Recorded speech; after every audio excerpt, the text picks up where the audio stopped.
تاریخ کے اعتبار سے ایک اور چیز جو مفاتیح الجنان میں بھی ذکر کی گئی، ہجرت سے 1 سال پہلے یہی 17 کی شب تھی جب رسول خدا ایک مرتبہ معراج پہ تشریف لے گئے۔ میں نے پہلے بھی ذکر کیا تھا اور علماء ذکر کرتے رہتے ہیں کہ یہ جو 27 رجب ہم بناتے ہیں یہ شب معراج نہیں مناتے۔ معراج کی تو بہت ساری روایتیں ہیں اور بہت سارے مرتبہ رسول خدا معراج پہ تشریف لے گئے۔ معراج کا تذکرہ 17 ربیع الاول کی شب میں بھی ملتا ہے کہ 17 ربیع الاول کی شب میں بھی رسول خدا معراج پہ گئے۔ اس حوالے سے ایک روایت کا جملہ میں آپ کی خدمت میں عرض کروں۔ چھٹے امام امام جعفر صادق علیہ الصلوۃ والسلام،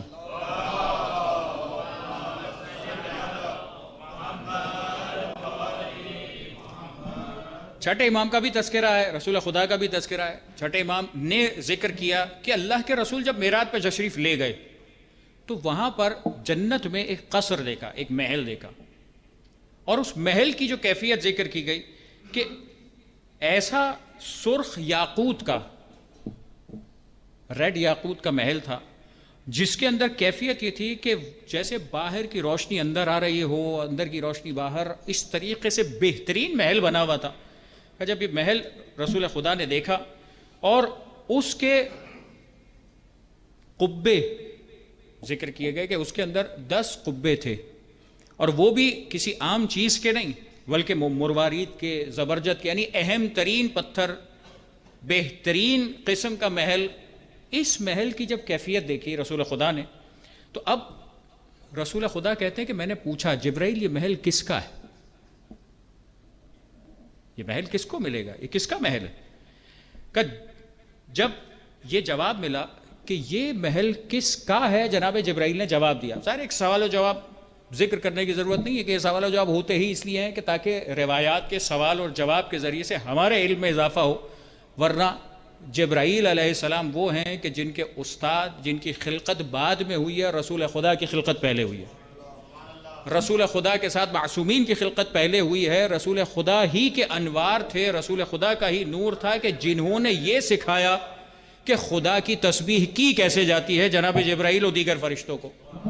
لیکن سوال اور جواب کے انداز یہ ہم کو بتاتے ہیں کہ معاملے کی حقیقت کیا ہے۔ آج سوال کیا گیا کہ یہ کیا ہے، کہ جو یہ اس کے لیے ہے کہ جو نیک بات کہے، ہمیشہ روزہ رکھے، بہت زیادہ کھانا کھلائے اور راتوں کو عبادت سے گزارے، کہ یہ 4 کام کرے، اس کے لیے یہ محل ہے۔ اب 4 کام آسان تو نہیں ہے، کہا کہ نیک بات کہنا، چلو یہ ایک بات ہے کہ مثال کے طور پر ہر مرتبہ انسان جو کہے نیک بات کہے۔ دوسری بات فرمائے کہ ہمیشہ روزے سے رہے، یہ ہمیشگی کا روزہ ہر انسان کے بس 1 مہینے کا روزہ انسان مشکل سے رکھتا ہے ماہ مبارک میں۔ تیسری بات بہت زیادہ کھانا کھلانے والا ہو، کھانا کھلانا خود بہت زیادہ افیکٹو ایسی نیکی ہے کہ جو انسان کے بڑے بڑے دنیا کے مشکلات کا بھی حل ہے، کہ انسان مومنین کو، خاص طور پر مساکین کو، خاص طور پر غریبوں کو، جو مومن ہوں، جو آل محمد کی محبت رکھنے والے ان کو کھانا کھلائے، بہترین عبادتوں اور نیکیوں میں سے ایک ہے۔ کہ یہ محل اس کا ہے جن میں سے ایک کام کرنے والا یہ ہے کہ جو بہت زیادہ کھانا کھلاتا ہو، راتوں کو عبادت کرتا ہو۔ کہ جب یہ کیفیت تھی تو اب مولا کائنات امیر المؤمنین حضرت علی ابن ابی طالب علیہ الصلوۃ والسلام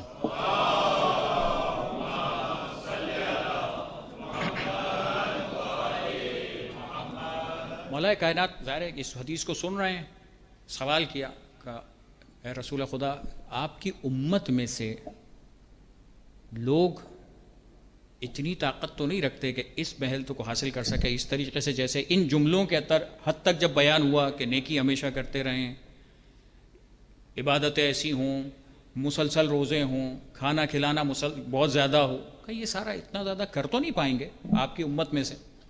رسول خدا نے اس کا جواب دیا۔ اب معاملے کو اور آسان کر کے بیان کیا گیا۔ اب وہ آسان معاملہ سنیے تاکہ ہماری زندگی کے اندر اس حدیث کے ذریعے سے اور نور اور روشنی پیدا ہو سکے۔ ایک مرتبہ صلوات پڑھیں محمد و آل محمد۔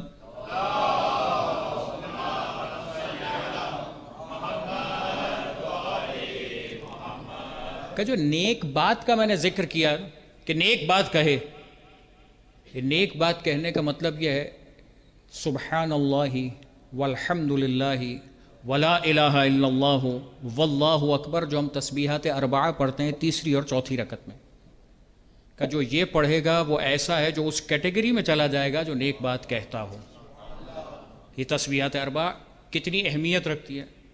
تسبیحات اربع کا جو ہمیشہ روزوں کی بات کی گئی کہ ہمیشہ روزہ رکھتا ہو، تو ہمیشہ روزے کا مطلب کیا؟ کہ ہمیشہ روزے کا مطلب یہ ہے کہ جو ماہ مبارک میں، جو شہر و رمضان میں، یعنی جب واجب ہے پروردگار کی طرف سے روزہ رکھنا، اگر اس مہینے میں روزہ رکھ لے تو وہ ایسا ہی کہلائے گا جیسے ہمیشہ روزہ رکھتا ہو.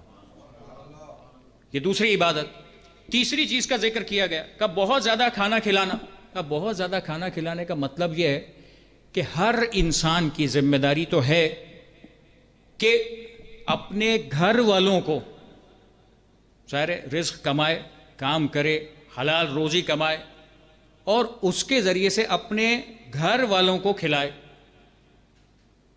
کہاں ہم دوسروں کے کھلانے کی سوچ رہے تھے. رسول خدا فرما رہے ہیں اگر کوئی حلال کما کر محنت کر کے اپنے گھر والوں کو ہی مسلسل کھلاتا رہے، پروردگار عالم اس نیکی کا اجر اسے اس طرح سے عطا کرے گا.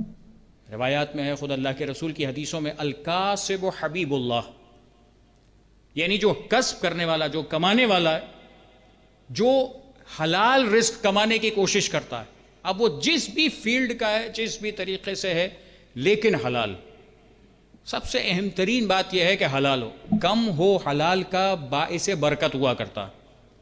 کثرت سے انسان حرام جمع کرے، اس حرام میں کبھی برکت نہیں ہوتی.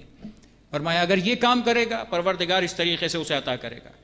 چوتھی چیز کا راتوں کو عبادتیں کرتا ہو. وہ کیسے؟